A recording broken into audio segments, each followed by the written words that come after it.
남편을 잃은 지 1년, 과부 며느리는 이미 산 사람이 아닌 것처럼 살아가고 있었습니다. 그런데 어느 날 밤, 시어머니가 낯선 사내를 며느리 방에 밀어넣고 문고리를 걸어 잠깁니다. 날이 밝기 전에는 절대 문을 열지 말거라. 낯선 사내를 며느리 방에 밀어넣은 그날 밤, 아무도 예상하지 못한 일이 벌어집니다. 과연 그날 밤 무슨 일이 있었을까요? 사연 시작 전 구독과 좋아요 눌러주시면 영상 제작에 큰 힘이 됩니다. 이야기 시작합니다. 옛날 옛적 예법을 목숨보다 중히 여기는 명문사대부가에 서윤이라는 여인이 있었습니다. 혼인한 지 겨우 1년 만에 남편을 잃은 서윤은 소복을 입은 채 날마다 새벽같이 일어나 마루를 닦고 제사를 정성껏 챙겼지요. 아직 20도 채 되지 않은 나이였으나 서윤의 하루는 해가 뜨기 전부터 시작되었습니다. 차가운 우물물로 손을 씻고 향을 피우고 제기를 닦는 것이 서윤의 아침이었지요. 닭이 울기도 전에 일어나 발소리를 죽이고 마루를 쓸었습니다. 소리를 내면 안 된다는 것을 몸이 먼저 알고 있었지요. 과부는 존재 자체를 최대한 지워야 했으니까요. 돌아오는 것은 감사의 말 한마디가 아니었습니다. 담장 너머에서 사랑채 툇마루에서 장터 어귀에서 사람들은 수군댔지요. 남편 잡아먹은 년이 어디 감히 고개를 드느냐. 혼인 첫 해에 남편을 잃은 것은 서윤의 죄가 아니었습니다. 그러나 세상은 그것을 서윤의 팔자 탓으로, 서윤의 몸 탓으로 돌렸지요. 꽃다운 나이에 여인이 소복을 입고 살아야 한다는 것이 얼마나 잔인한 일인지 묻는 사람은 아무도 없었습니다. 오히려 소복을 입고도 제대로 수절하지 못한다는 소문이 돌까봐 서윤 스스로가 몸을 더 단단히 조여야 했지요. 웃어서도 안 되었고 노래를 흥얼거려서도 안 되었습니다. 봄꽃이 피어도 그냥 지나쳐야 했고 바람이 좋아도 고개를 들어서는 안 되었지요. 서윤은 이미 산 사람이 아닌 것처럼 살아가고 있었습니다. 소복의 흰 빛은 날이 갈수록 더 깊은 침묵으로 서윤을 감싸들었지요. 담장 안에 갇힌 서윤의 세월은 봄이 와도 봄이 아니었고 꽃이 피어도 꽃이 아니었습니다. 그녀의 하루하루는 살아있음을 증명하는 것이 아니라 죽지 않았음을 견디는 것에 가까웠지요. 담장은 높았고 하늘은 좁았습니다. 그 좁은 하늘 아래에서 서윤은 오늘도 마루를 닦고 있었습니다. 이 집안의 안주인은 시어머니, 조씨 부인이었습니다. 한치의 흐트러짐도 허락하지 않는 여인이었지요. 의복의 매무새부터 말 한마디 내뱉는 방식까지. 조씨 부인의 일거수일투족에는 수십 년간 쌓아온 예법의 무게가 서려 있었습니다. 밥상을 올릴 때 숟가락의 방향이 조금이라도 어긋나면 눈썹 하나 까딱하지 않고 상을 물렸고 무난 인사가 한 박자라도 늦으면 그날 하루 종일 차가운 침묵으로 집안을 얼려버렸지요. 하인들은 부인의 발소리만 들어도 몸을 바짝 세웠고 서윤 역시 부인의 그림자만 보여도 자세를 고쳐 앉는 것이 몸에 배어 있었습니다. 그러나 그 단단함이 진정 단단한 것인지 아니면 오래 굳어버려 더 이상 꺾이지도 않는 것인지는 아무도 알 수 없었습니다. 부인의 눈빛은 언제나 서늘했고 표정은 언제나 반듯했지요. 기쁜 것도 슬픈 것도 그 얼굴에서는 읽을 수 없었습니다.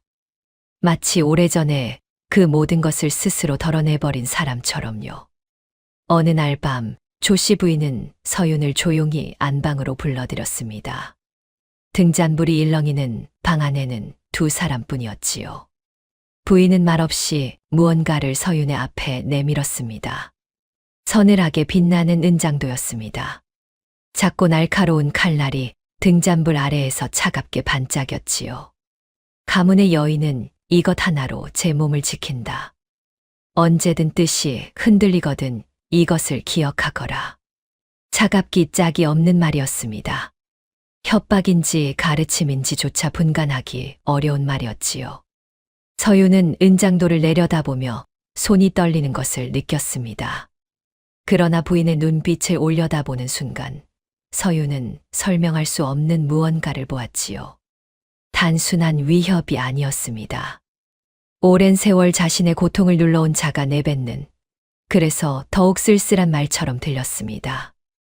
부인의 눈 깊은 곳에 무언가 오래된 것이 잠겨 있었지요. 서윤은 그것이 무엇인지 알 수 없었으나 그날 밤 은장도를 품에 안고 오래도록 잠을 이루지 못했습니다. 조 씨 부인이 처음부터 서윤을 이리 몰아붙이기만 한 것은 아니었습니다.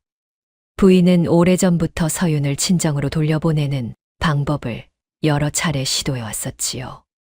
며느리가 친정에 돌아가 새 삶을 꾸릴 수 있도록 조용히 길을 열어주려 했습니다. 그러나 문중 어른들이 번번이 가로막았습니다.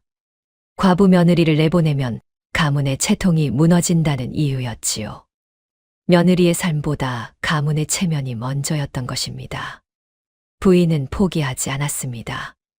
이번에는 서윤에게 조용히 글 공부를 허락하는 방법을 시도했지요. 담장 안에 갇혀 살더라도 글이라도 읽을 수 있다면 그 삶이 조금은 달라질 것이라 생각했던 것입니다. 그러나 이 역시 문중 어른들의 반대에 부딪혔습니다. 과부가 글을 읽는 것은 수절에 방해가 된다는 이유였지요. 서윤을 살릴 합법적인 길은 이미 모두 닫혀 있었던 것입니다. 문이 하나씩 닫힐 때마다 부인은 오래 생각했습니다. 며느리가 이 집안에서 죽어가는 것을 두 눈 뜨고 볼 수는 없었지요. 오랜 고민 끝에 부인이 택한 마지막 방법은 역설적인 것이었습니다. 예법의 담장을 지키는 대신 스스로 그 담장을 먼저 허물어 사람들의 시선을 자신에게 끌어당기는 것이었지요. 악인이 되는 것을 두려워하지 않겠다는 결심이었습니다. 어둠으로 어둠을 밀어내려는 그 누구도 쉽게 할 수 없는 결단이었지요. 그것은 아무도 예상하지 못한 밤에 시작되었습니다. 깊은 밤, 사방이 고요해진 뒤였습니다. 하인들이 모두 물러나고 집안에 인기척이 사라진 시각이었지요. 그때 서윤의 방 앞에 발소리가 들렸습니다. 발소리는 하나가 아니었습니다. 묵직하고 낮은 발소리가 두 사람 몫이었지요. 서윤은 이불 속에서 몸을 굳혔습니다. 방문이 열렸습니다.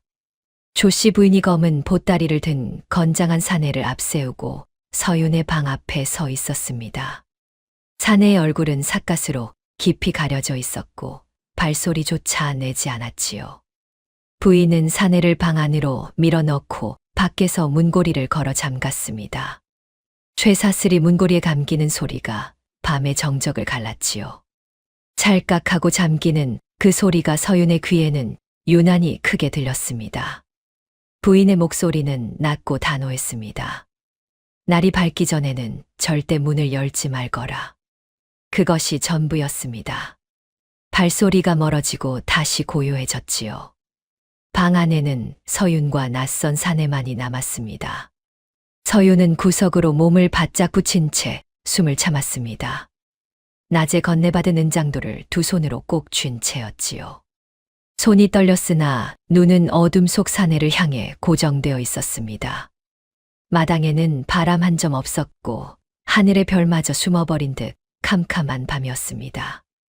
문 밖에서 들려오는 소리는 아무것도 없었지요. 오직 서윤 자신의 숨소리만이 방 안을 가득 채우고 있었습니다. 사내는 서윤에게 다가오지 않았습니다. 어둠 속에 조용히 자리를 잡고 앉아 아무 말도 하지 않았지요. 서윤은 온몸을 바짝 세운 채 기다렸으나 거친 숨소리도 땀 냄새도 위협하는 기척도 없었습니다. 서윤은 눈을 크게 뜨고 어둠 속을 응시했습니다. 사내는 그저 앉아 있었지요. 꼼짝도 하지 않은 채로요. 시간이 얼마나 흘렀을까요? 서윤의 다리가 저리기 시작했습니다. 구석에 몸을 잔뜩 웅크리고 앉아 있었으니 당연한 일이었지요. 그러나 몸을 움직이는 것이 두려워 서윤은 저린 다리를 참으며 버텼습니다. 대신 방 안에는 묘하게 차분한 기운이 감돌았습니다. 어디선가 은은한 매화향이 흘러드는 것 같기도 했지요. 서윤은 코를 살짝 움직였습니다. 분명했습니다. 건장한 사내의 방에서 날 것 같지 않은 향이었지요.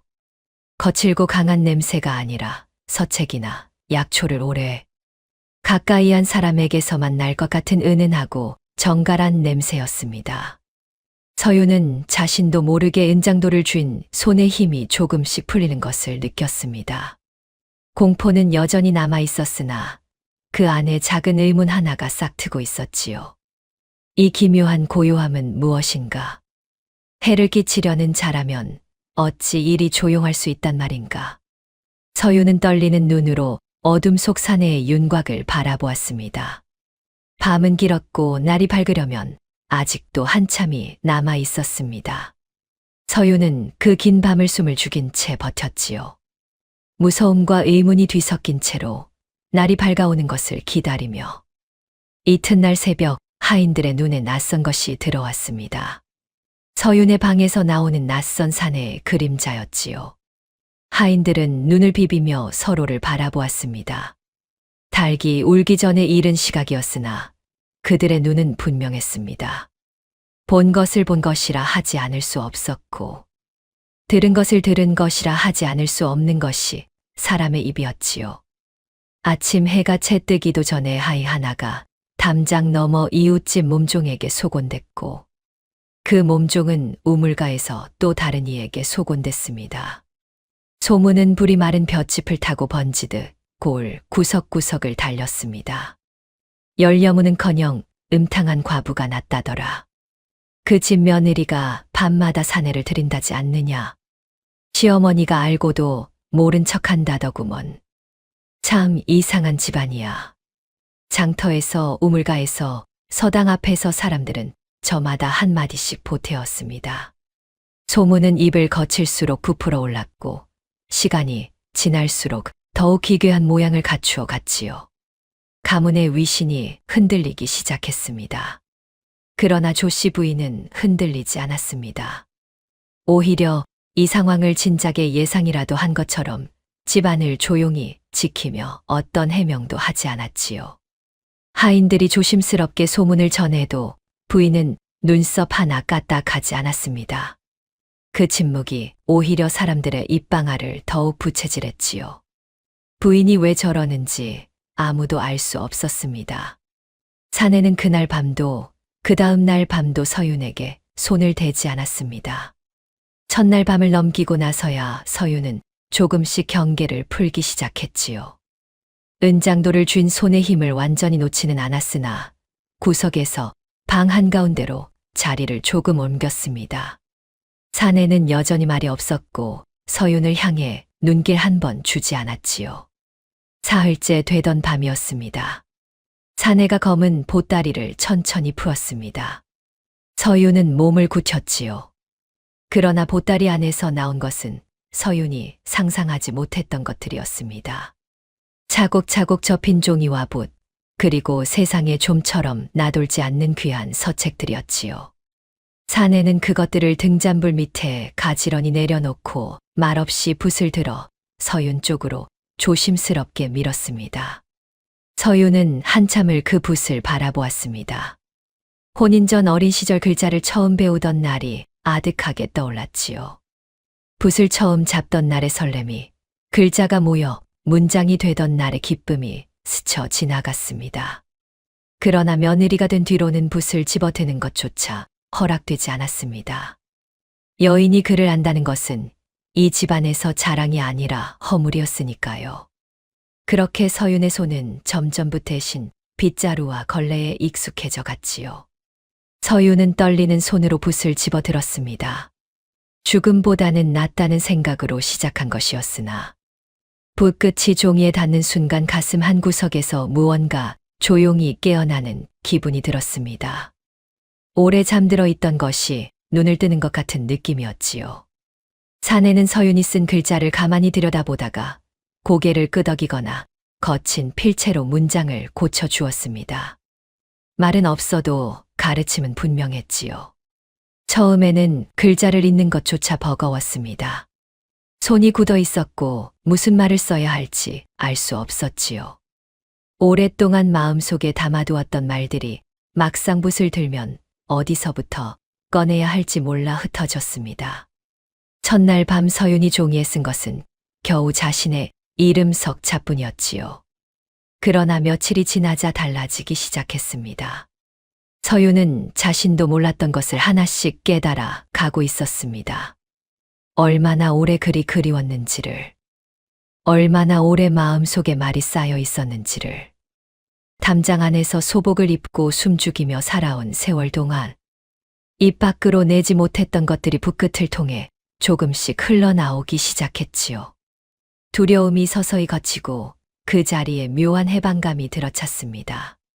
등잔불이 흔들릴 때마다 사내의 손이 종이 위를 오가고 서윤의 붓이 그 뒤를 따랐지요. 방 안은 여전히 좁고 어두웠으나 그 안에서 피어오르는 것은 분명 환한 무언가였습니다. 소복 안에 오래 죽어있던 가슴이 처음으로 뜨거워지는 밤이었지요. 서윤은 날이 밝아 문이 열리는 것이 아쉬워지기 시작했습니다.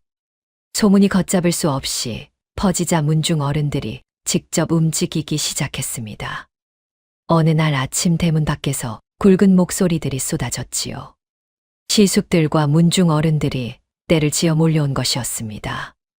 그들의 발소리는 마당을 흔들듯 거셌고 목소리는 담장을 넘어 고을 전체에 들릴 만큼 높았습니다. 며느리를 내놓으시오. 이 꼴을 두고 볼 수는 없습니다. 가문의 망신이 이만저만이 아니오. 조씨 부인 당장 해명하시오. 그 방문을 열어 실체를 밝혀야 합니다. 더 이상 묵과할 수 없소. 목소리들이 겹쳐 마당을 가득 채웠습니다. 하인들은 사색이 되어 담장 모서리에 붙어 있었지요. 그 어수선한 마당 한가운데 조씨 부인이 홀로 나섰습니다. 뒤에 아무도 세우지 않았지요. 시녀 하나 앞세우지 않은 채 부인은 대문 앞에 혼자 섰습니다. 몰려온 어른들과 홀로 마주한 부인의 자태는 조금도 흔들림이 없었습니다. 오히려 그 어느 때보다 반듯했지요. 부인은 몰려온 이들을 천천히 한번 훑어보고는 조용하되 물러섬 없는 목소리로 천천히 입을 열었습니다. 내 집 안의 일입니다. 가문의 어른께서 과부 며느리의 규방문을 직접 부수려 하신다면 그 치욕은 저 혼자가 아니라 이 문중 전체가 짊어지게 됩니다. 감히 반박할 수 없는 말이었습니다. 어른들은 서로 눈빛을 교환하며 분을 사겼지요. 앞장서 소리를 높이던 이들도 부인의 그 말 앞에서는 선뜻 발을 내딛지 못했습니다. 결국 그들은 돌아섰습니다. 대문이 닫히고 나서야 조씨 부인은 천천히 몸을 돌렸습니다. 그 등이 얼마나 무거운 것을 짊어지고 있는지는 아무도 알지 못했지요. 부인은 아무 일도 없었다는 듯 안방으로 걸어 들어갔습니다. 발소리조차 흔들리지 않았습니다. 다음 날 아침 조씨 부인은 서윤의 방 앞에 서서 가만히 며느리의 얼굴을 들여다보았습니다. 며칠 새 서윤의 눈빛이 달라져 있었지요. 죽은 듯 꺼져 있던 눈에 작은 불씨 같은 것이 생겨나 있었습니다. 부인은 그것을 한참 바라보았습니다. 아무 말도 하지 않은 채로요. 마당에는 아침 안개가 채 거치지 않아 서늘한 기운이 감돌고 있었지요. 부인은 한참이 지나서야 나지막이 입을 열었습니다. 방 안에서 시키는 대로 하지 않으면 이 집에서 네가 버틸 자리는 없다. 겉으로는 여전히 협박처럼 들리는 말이었습니다. 그러나 서윤은 그 목소리 안에서 무언가 다른 것을 감지했지요. 단단한 명령이 아니었습니다. 마치 제 마음 한 귀퉁이를 들키지 않으려 서둘러 덮어씌우는 것 같은 간청에 가까운 무언가였습니다. 차가운 말 뒤에 감추어진 것이 무엇인지 서윤은 아직 알 수 없었으나 그 눈빛만큼은 분명 차갑지 않았지요. 부인은 더 이상 말하지 않고 돌아섰습니다. 서윤은 그 뒷모습을 바라보며 처음으로 생각했지요. 이 여인이 진정으로 지키려는 것이 예법인지 아니면 전혀 다른 무언가인지를. 그 물음은 답을 찾지 못한 채 서윤의 가슴 안에 조용히 자리를 잡았습니다. 그날 이후 서윤은 방 안에서의 시간을 조금 다른 눈으로 바라보기 시작했지요.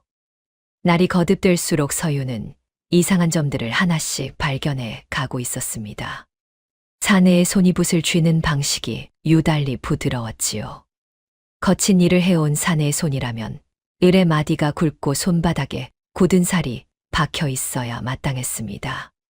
그러나 등잔불 아래 언뜻 보이는 그 손은 뜻밖에도 가늘고 정갈했습니다. 문장을 고쳐줄 때의 손놀림 역시 그를 오래 가까이 한 사람만이 지닐 수 있는 섬세함이 배어 있었지요. 거기다 방 안에 감도는 냄새도 이상했습니다. 건장한 사내에게서 나야 할 땀 냄새나 거친 기운 대신 서책을 오래 곁에 두어온 사람에게서만 나는 묵향과 은은한 매화향이 섞여 흘렀지요. 서유는 날마다 그 냄새를 맡으며 어쩐지 낯설지 않다는 생각을 했습니다. 서유는 붓을 쥔 채 슬그머니 사내의 윤곽을 훑었습니다. 사각과 넓은 도포 자락에 가려져 있었으나 그 안의 형체는 생각보다 훨씬 가늘었습니다. 어깨의 너비도 앉은 자세도 무릎 위에 놓인 손의 크기도 서윤이 알고 있는 사내의 것과는 무언가 달랐지요. 이 사내는 처음부터 사내가 아닌 것이 아닐까. 서윤은 그 생각을 입 밖으로 내지 않았습니다. 그러나 한 번 자리 잡은 의문은 밤이 깊어도 사라지지 않았지요.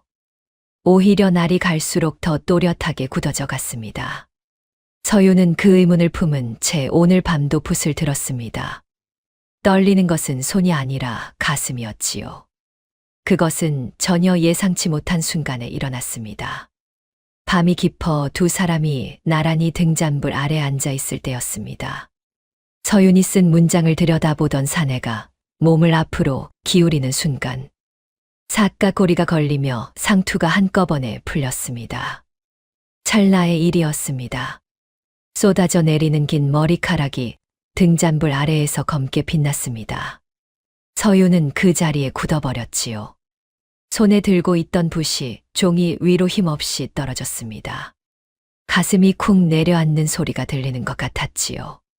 사내는 당황한 기색 없이 천천히 머리카락을 거두었습니다. 그리고 아주 처음으로 입을 열었지요. 놀라셨습니까? 저는 서량이라 합니다. 낮고 차분한 목소리였습니다. 숨겨온 말이 아니라 이미 언젠가는 해야 했던 말을 꺼내는 것처럼 담담했지요. 서윤은 한동안 아무 말도 할 수 없었습니다. 눈앞의 현실을 받아들이는데 한참이 걸렸지요. 서량은 당대에 이름을 숨긴 채 활동하는 여성 학자였습니다. 여인이 학문을 한다는 이유만으로 목숨이 위태로워지는 세상이었기에 남장으로 고을과 고을을 떠돌며 그를 가르쳐온 인물이었지요. 세상이 허락하지 않는 길을 스스로 열어온 여인이었습니다. 그 길이 얼마나 외롭고 위태로운 것이었는지는 서량의 눈빛 안에 고스란히 담겨 있었지요. 서윤은 한참을 말을 잇지 못했습니다. 두려움이었는지 놀라움이었는지 아니면 묘한 동질감이었는지 스스로도 알 수 없었지요. 담장 안에 갇혀 죽어가던 여인과 담장 밖에서 목숨을 걸고 떠돌아온 여인이 등잔불 하나를 사이에 두고 처음으로 서로의 얼굴을 바라보는 밤이었습니다. 서량의 정체가 드러나던 그 밤 뜻밖의 일이 일어났습니다. 인기척을 감지했는지 조씨 부인이 조용히 방문을 열고 들어섰습니다. 부인의 눈은 서량에 풀린 머리카락을 보는 순간 모든 것을 짐작한 듯 잠시 감겼다 떴지요. 그리고 부인은 아주 천천히 서윤 앞에 무릎을 꿇었습니다. 서윤은 그 광경에 더 크게 놀랐습니다. 평생 단 한 번도 허리를 굽히지 않던 여인이, 수십 년을 예법의 화신처럼 살아온 여인이 며느리 앞에 무릎을 꿇은 것이었으니까요. 등잔불이 일렁이며 부인의 얼굴을 비추었습니다. 부인의 눈빛은 서리빨이 아니었습니다. 오랫동안 눌러온 슬픔이 가득했지요. 평생 꽉 처맞고 있던 것이 이제야 조금씩 새어나오는 것 같은 눈빛이었습니다. 주름진 손이 가볍게 떨리고 있었지요. 나 역시 젊은 날 글을 읽고 뜻을 세우고 싶었다. 부인의 목소리는 낮고 떨렸습니다. 그러나 예법이라는 이름 아래 그 모든 것을 스스로 불태웠다. 글을 읽고 싶다는 마음을 불태웠고, 뜻을 세우고 싶다는 마음을 불태웠고, 마지막엔 그런 마음이 있었다는 것조차 불태워버렸지. 부인은 잠시 말을 멈추었습니다. 마당 어딘가에서 바람이 나무잎을 스치는 소리가 들렸지요. 너는 그 죄를 밟고 다시 살아나길 바랐다. 서윤의 눈에서 눈물이 흘렀습니다. 처음이었습니다. 남편을 잃은 날도, 소복을 입던 날도, 문간방으로 밀려나던 날도 흘리지 않았던 눈물이었지요. 시어머니가 스스로를 악인으로 만든 것이 며느리를 방 안에 숨기기 위한 방패였음을. 은장도를 내밀던 것도, 차갑게 문고리를 걸어 잠그던 것도 문중. 어른들 앞에 혼자 나서던 것도 모두 그 하나의 뜻에서 나온 것이었음을 서윤은 그제야 알아챘습니다. 두 사람은 한동안 아무 말도 하지 않았습니다. 등잔불만이 조용히 타오르고 있었지요.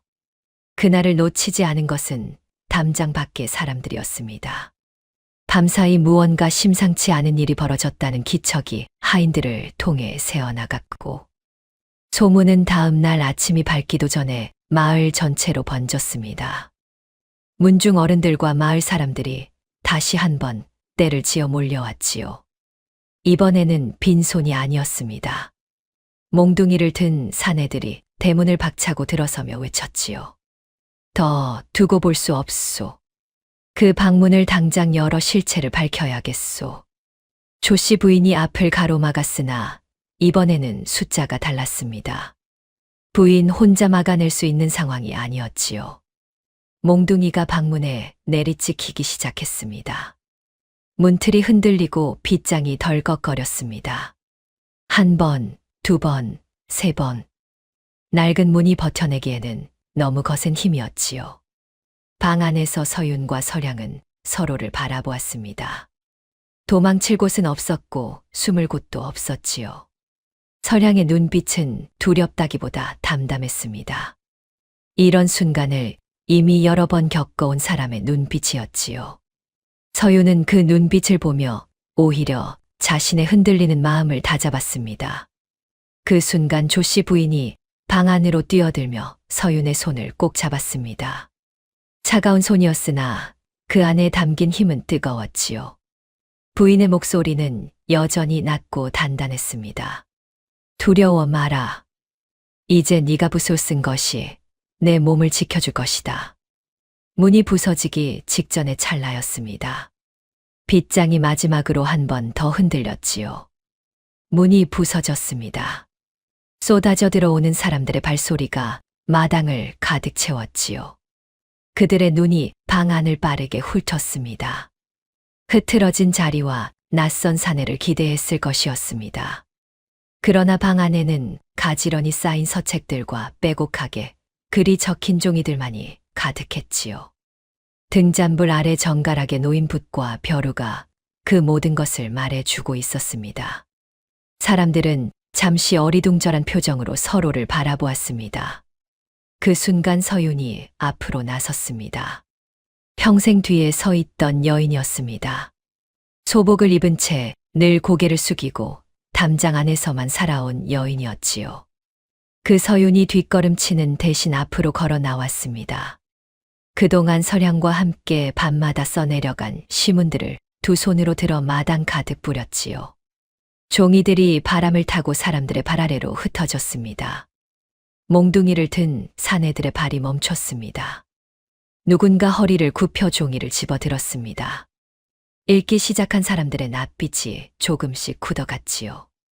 음탕한 과부의 방에서 나왔다고는 도저히 믿기 어려운 문장이었습니다.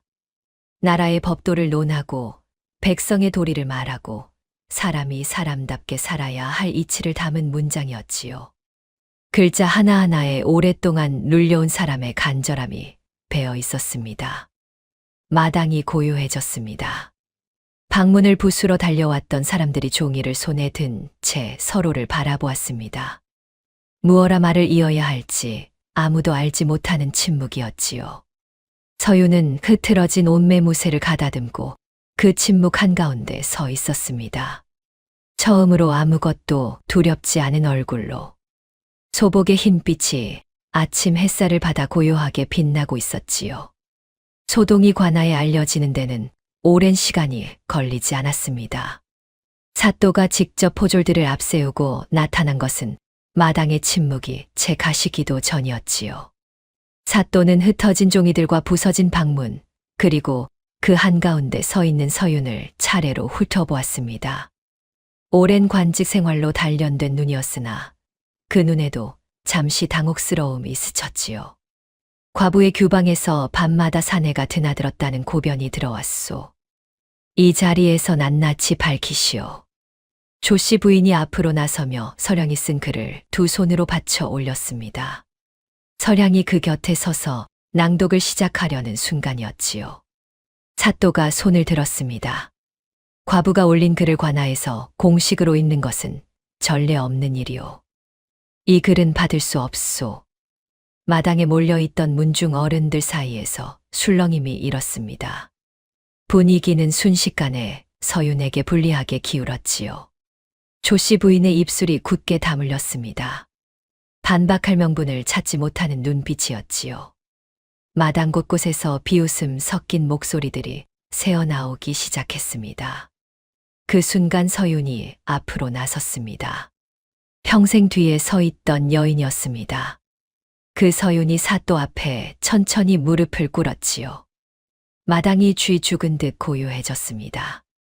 과부가 관아 앞에서 직접 입을 여는 것은 더더욱 전례 없는 일이었으니까요. 나으리 소인이 청하옵니다. 단 한 줄이면 족합니다. 읽어보신 후에도 거두시겠다 하시면 소인은 아무 말 없이 따르겠습니다. 목소리는 떨렸으나 또렷했습니다. 몽둥이를 들고 달려왔던 사람들도 분을 사귀던 문중 어른들도 모두 숨을 죽였지요. 사또는 잠시 서윤을 내려다보았습니다.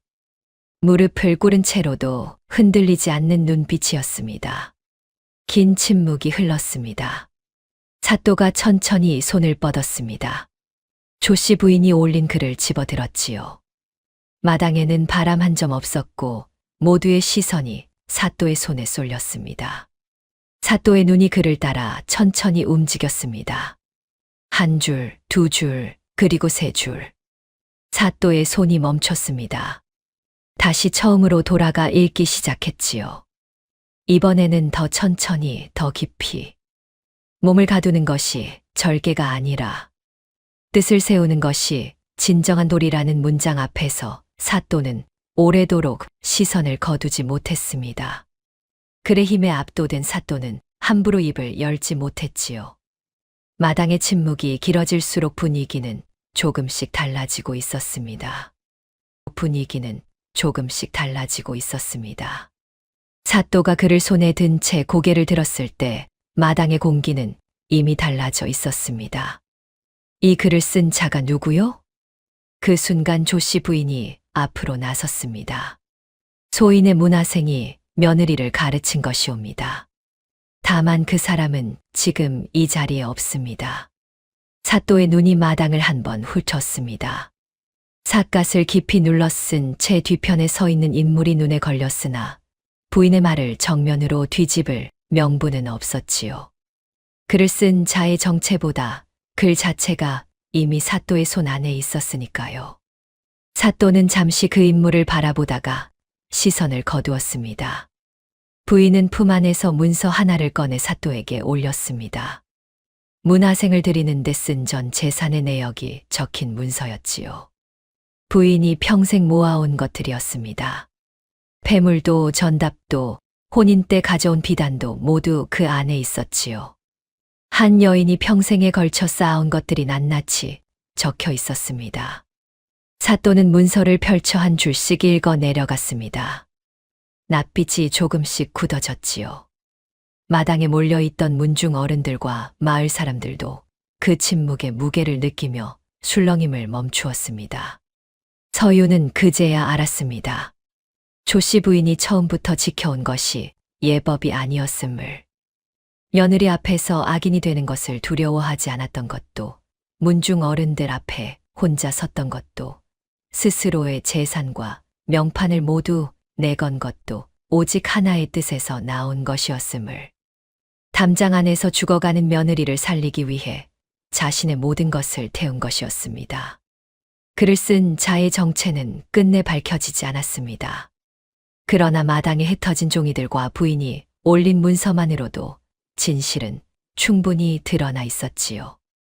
마당에는 다시 무거운 침묵이 내려앉았습니다. 소동을 수습한 사또는 서윤이 올린 글을 관하로 가져가 며칠을 두고 거듭 읽었습니다. 과부의 규방에서 나온 글이라고는 믿기 어려운 문장이었지요. 사또는 결국 그 글을 관하의 기록에 정식으로 올리며 한마디를 덧붙였습니다. 이 고을의 뜻을 세운 여인이 있었다. 기록은 조용히 남았으나 소문은 조용하지 않았습니다. 관아를 드나들던 선비 하나가 그 글을 필사해 갔고 필사본은 또 다른 손으로 넘어갔지요. 글의 힘은 담장을 넘고 고을의 경계를 넘어 퍼져나갔습니다. 장터에서 서당에서 양반가의 사랑채에서 사람들은 그 글을 두고 저마다 한마디씩 보태었지요. 한 달이 채 지나지 않아 고을 안에서 서윤의 이름을 모르는 선비가 없게 되었습니다. 방문을 부수러 몰려왔던 이웃들과 가문을 욕하던 문중 어른들이 하나 둘 고개를 숙이기 시작했지요. 누가 시킨 것이 아니었습니다. 글을 읽고 나서 스스로 부끄러워진 것이었습니다. 서량은 어느 날 아침 조용히 짐을 꾸렸습니다. 더 머물지 않는 것이 서윤을 위한 일임을 알고 있었지요. 서윤은 대문 밖까지 나와 서량을 배웅했습니다. 두 사람은 오랫동안 말없이 서로를 바라보았지요. 말로 다 할 수 없는 것들이 그 눈빛 안에 담겨 있었습니다. 서량이 삿갓을 고쳐 쓰고 돌아서는 것을 서윤은 끝까지 바라보았지요. 그 뒷모습이 골목 너머로 사라질 때까지. 조씨 부인은 그 모든 광경을 마루 끝에 조용히 앉아 지켜보았습니다. 아무 말도 하지 않았지요. 그 침묵이 오히려 가장 깊은 만족처럼 보였습니다. 평생 예법의 담장 안에서 스스로를 불태워온 여인이 비로소 그 불씨를 제대로 쓴 것이었습니다. 세월이 흘러 조씨 부인의 머리칼은 서리처럼 하얗게 새었습니다. 그러나 등은 여전히 고닫고 눈빛은 여전히 깊었지요. 다만 예전처럼 서리빨 같은 차가움은 사라지고 그 자리에 오래 묵은 나무 같은 고요함이 들어차 있었습니다. 집안 사람들은 그 달라진 눈빛을 알아보았지요. 예전의 조씨 부인은 두려운 분이었으나 지금의 조씨 부인은 깊은 분이었습니다. 어느 봄날 오후 조씨 부인은 마루 끝에 앉아 서윤이 글을 쓰는 뒷모습을 가만히 바라보고 있었습니다. 서윤의 분놀림은 이제 거침이 없었지요. 서량에게 배우던 처음 그 밤과는 전혀 다른 손이었습니다. 글자 하나하나에 힘이 배어 있었고 문장과 문장 사이에는 깊이가 있었지요. 부인은 한참을 말없이 바라보다가 조용히 입을 열었습니다. 서윤아. 서윤이 붓을 내려놓고 고개를 돌렸지요. 내가 그날 밤 내 방에 사람을 들인 것을 후회하느냐고 묻고 싶었다. 서윤은 잠시 부인의 눈을 들여다보았습니다. 그리고 천천히 고개를 저었지요.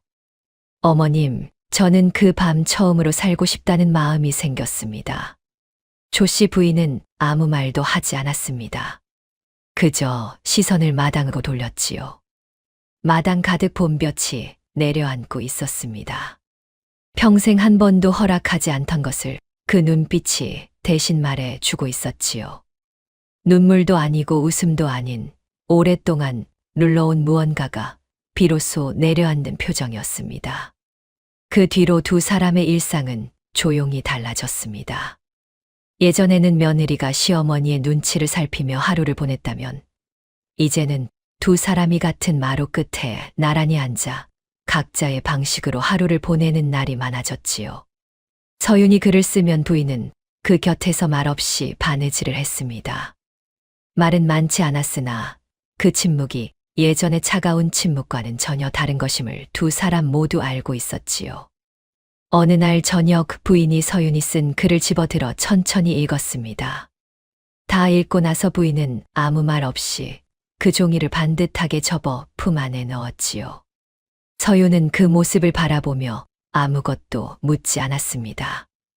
묻지 않아도 알 수 있었으니까요. 그 뒤로도 서윤은 집안의 마루 끝 부인의 자리를 함부로 치우지 않았습니다. 서량이 드나들던 날이면 말없이 차 한 잔을 내오게 했고, 글을 쓰는 날이면 어김없이 그 자리를 향해 시선을 한 번씩 보냈지요. 대단한 것은 아무것도 없었습니다. 그러나 그 작은 일상이 두 사람 사이에 쌓인 세월이었지요. 고을 사람들은 이제 조씨 부인을 손가락질하지 않았습니다. 오히려 입을 모아 말했지요. 저 어른이 며느리를 살렸다. 방법은 기이했으나 그 뜻은 하늘도 알아본 것이다. 어느 날 서윤은 혼자 앉아 붓을 들었습니다. 오래 생각하던 것을 마침내 종이에 옮겼지요. 나를 어둠 속에 가둔 것은 세상의 예법이었으나 그 어둠 속에 등불을 들여보내 나를 살린 것은 어머니의 거룩한 결단이었다. 다 쓰고 나서 서윤은 그 종이를 들고 마루로 나갔습니다. 부인이 늘 앉아있던 그 자리에 부인이 여전히 앉아 마당을 바라보고 있었지요.